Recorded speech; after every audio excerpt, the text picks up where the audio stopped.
আমি কড়াইতে 3 চামচ মতন তেল গরম করে তার মধ্যে ছোটো এলাচ ফোড়ন দিয়েছি। ফোড়ন দেওয়ার পরে এটা কিন্তু পটলের বীজ বাটা।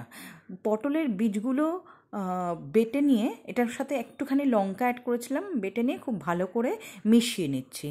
মিশিয়ে নেওয়ার পরে একটুখানি যখন রিডিউস হয়ে গেছে তার মধ্যে দিয়ে দিলাম স্বাদ মতন ঝালের জন্য কাঁচা লঙ্কা বাটা আর অল্প একটু আদা বাটা, মানে ওই হাফ চামচের মতন আদা বাটা। খুব ভালো করে এটাকে নাড়িয়ে চাড়িয়ে নিয়ে এবারে স্বাদ মতো নুন অ্যাড করে দিয়েছি। নুন অ্যাড করার পরে এর মধ্যে আগে থেকে ঘরে তৈরি করা যায় বা আমি নর্মাল পনির ইউজ করছি, পনিরটাকে একটু স্ম্যাশ করে হাতের সাহায্যে এটার মধ্যে দিয়ে দিলাম আর সাথে অ্যাড করে দিয়েছিলাম কাজু আর কিশমিশ। এটাকে দিয়ে খুব ভালো করে নাড়িয়ে চাড়িয়ে নিয়েছি। যেহেতু এটা নিরামিষভাবে বানাচ্ছি সেই জন্য এটার মধ্যে অ্যাড করেছিলাম অল্প একটু চিনি আর গরম মশলা। এটাকে দিয়ে খুব ভালো করে নাড়িয়ে চাড়িয়ে নিতে হবে যতক্ষণ না এই কড়াই থেকে এটা উঠে আসছে। এটা কিন্তু মোটামুটি আমার রেডি হয়ে গেছে। এটাকে এবারে সরিয়ে রেখে দিতে হবে ঠান্ডা হওয়ার জন্য। এটা কিন্তু একটা পুর তৈরি হয়ে গেল। এটা তৈরি হলো পটলের দোরমার নিরামিষ পুর। এবারে আবার কড়াইতে সেম ওয়েতেই 3 টেবিল স্পুন তেল গরম করে তার মধ্যে ছোটো এলাচ দিয়ে এবারে বড় মাপের 2টো পেঁয়াজ মিহি করে গ্রেট করে নিয়েছিলাম, নিয়ে এবার এটাকে ভেজে নিচ্ছি যতক্ষণ না ট্রান্সলেশন হচ্ছে।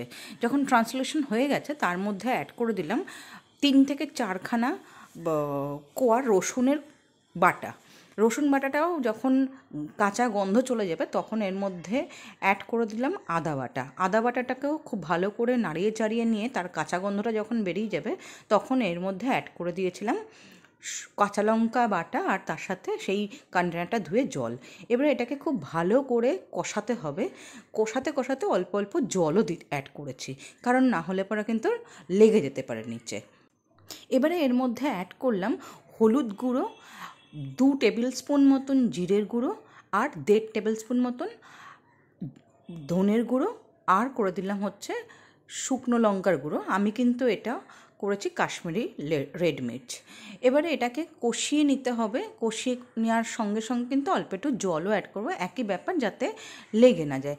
এবারে দেখো পুরোপুরি মশলাটা কষে গেছে আর তেলও রিলিজ করছে। এবারে আমি আগে থেকে ম্যারিনেট করা নুন হলুদ দিয়ে ম্যারিনেট করে রেখেছিলাম চিংড়ি মাছগুলো, ওগুলোকে অ্যাড করে দিলাম।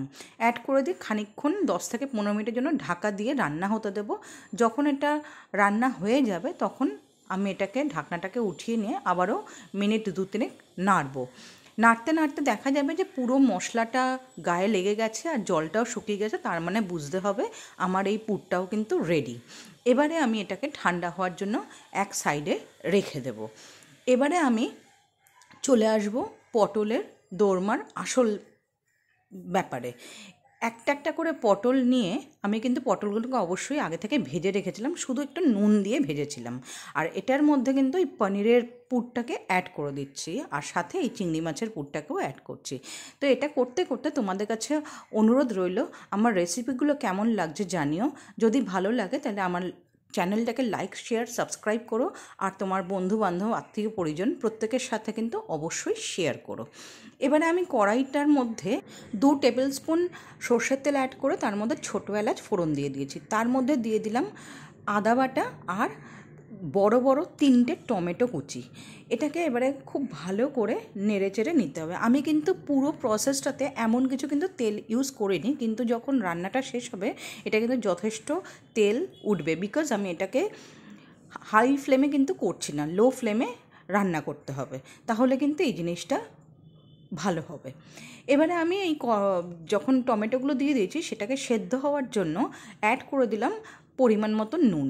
নুনটা দেওয়ার পর ঢেকে দিয়েছিলাম যাতে টমেটোগুলো সেদ্ধ হয়ে যায়। এর সাথে আমি অ্যাড করে 1.5 টিস্পুন মতন জিরের গুঁড়ো আর 2 টিস্পুন মতন ধনের গুঁড়ো আর অল্প একটুখানি হলুদ আর শুকনো লঙ্কা, যেটা আমি কাশ্মীরি মির্চটা ইউজ করি। এটা কিন্তু বেসিক্যালি কালার হওয়ার জন্য।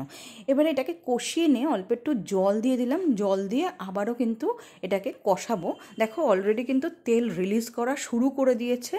আমি এবারে একটু চিনি দিলাম স্বাদ মতন, কারণ যেহেতু এটা পটলের একটা রেসিপি, সেই জন্য।